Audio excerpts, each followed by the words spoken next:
दर्शक बंधु आकाउंट को 1000 टंका पठाउछंती सरकार मिलिबो एही लाभ तेबे कोन आसीछि अपडेट टी आजिर ए वीडियो रे जणैबी ता पूर्व वीडियो टी को संपूर्ण देखंतु एवं वीडियो टी गोटे लाइक करी चैनल को सब्सक्राइब कर दियंतु एवं पाखरे थिबा बेल आइकन को दबाई ऑल नोटिफिकेशन उपरे ऑन करी रखंतु जहा द्वारा आपण हम चैनल प्रत्येक लेटेस्ट वीडियो सर्वप्रथम देखि परिबे। केंद्र सरकारक पक्षरु अनेक गुडिये योजना आरंभ करा जाउछि। अनेक गुडिये योजना कार्यकारी हेबा सहित समयक्रमे सेगुड़िकर संशोधन मध्य होइथाए। एही योजना गुड़िक मध्यरु अनेक सही भारतीयंक पई जे माने आर्थिक दृष्टि दुर्बल किंबा गरीब श्रेणीर गरीब श्रमिक परिवारंक पई केंद्र और राज्य सरकारंक द्वारा परिचालित योजना गुड़िक मध्यरु ई श्रम योजना मध्य अन्यतम।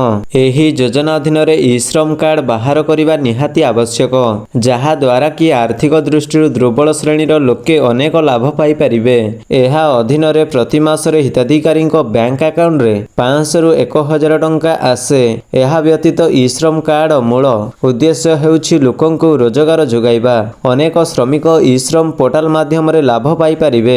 अणसंगठित क्षेत्र रे प्रवासी श्रमिक प्लेटफॉर्म कर्मचारी निर्माण श्रमिक घरोई श्रमिक रास्ता कोड़ दुकानी एवं कृषि श्रमिक एही योजना रे उपकृत होई परिबे।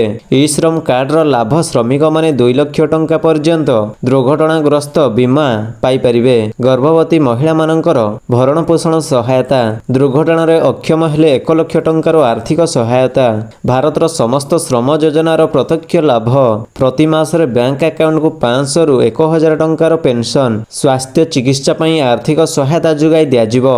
प्रथम गृह निर्माण रे सरकारी आर्थिक सहायता पिला मानकर शिक्षा पई आर्थिक सहायता जुगाई दिया जिवो। समस्त सरकारी योजनार सीधा सड़क लाभ मिली परिबो।